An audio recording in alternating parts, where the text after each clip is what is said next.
বকটুইয়ে ভোটারদের প্রভাবিত করার অভিযোগ। বীরভূমের কংগ্রেস প্রার্থীর বিরুদ্ধে এই অভিযোগে উত্তেজনা। মিল্টন রশিদের বিরুদ্ধে অভিযোগ, বিক্ষোভ।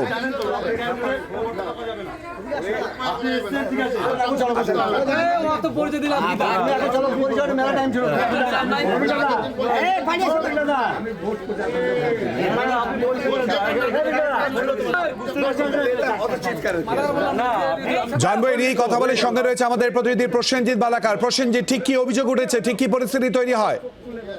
দেখো, প্রথমেই তোমাকে বলি, তুমি জানো যতই ভোট এগিয়ে যাচ্ছে অর্থাৎ বেলা গড়াচ্ছে ততই বীরভূম জেলায় কিন্তু লোকসভা নির্বাচনে ছোট ছোট করে উত্তেজনা বৃদ্ধি পাচ্ছে। আর এবার যে ঘটনাটি ঘটলো সেটি হলো বীরভূমের রামপুরহাটের বকটুই গ্রামে। সেখানে আমরা দেখতে পেলাম যে জোট প্রার্থী অর্থাৎ কংগ্রেসের প্রার্থী মিল্টন রশিদ তিনি সেখানে গেছিলেন।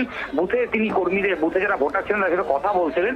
তারপরেই কিন্তু তৃণমূল কর্মীরা সেখানে বিক্ষোভ দেখাতে শুরু করেন এবং তারা যেটা অভিযোগ করছেন, তৃণমূল কর্মীরা যেটা অভিযোগ করছেন যে মিল্টন রশিদ তিনি ভোটারদেরকে বুথের ভিতর প্রবেশ করে, ভোট কেন্দ্রে প্রবেশ করে ভোটারদের প্রভাবিত করার কাজ করছেন। আর এরপরে তারা বিক্ষোভ দেখাতে শুরু করেন, এলাকায় যথেষ্ট উত্তেজনা ছড়ায় এবং সেই সময় যে সেন্ট্রাল বাহিনী ছিলেন তারা কিন্তু কার্যত দুই পক্ষকে নিয়ন্ত্রণ করে বাইরে বের করে দেন। এবং তারা যেটা তৃণমূলের তরফ থেকে বক্তব্য রাখা হচ্ছে যে মিল্টন রশিদ তিনি ভোটারদেরকে প্রভাবিত করার কাজ করছেন, যেটা তিনি একেবারেই করতে পারেন না।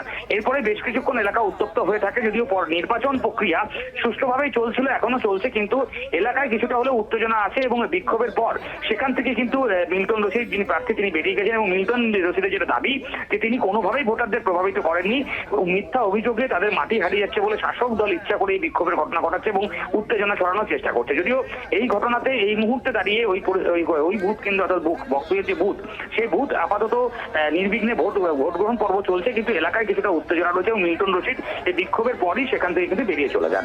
ধন্যবাদ প্রসেনজিৎ। আরো একবার সেই ঘটনা এবং ছবি তুলে ধরছে আপনাদের সামনে। বকটুইয়ে ভোটারদের প্রভাবিত করার অভিযোগ, বীরভূমের কংগ্রেস প্রার্থীর বিরুদ্ধে এই অভিযোগে উত্তেজনা। মিল্টন রশিদের বিরুদ্ধে অভিযোগ।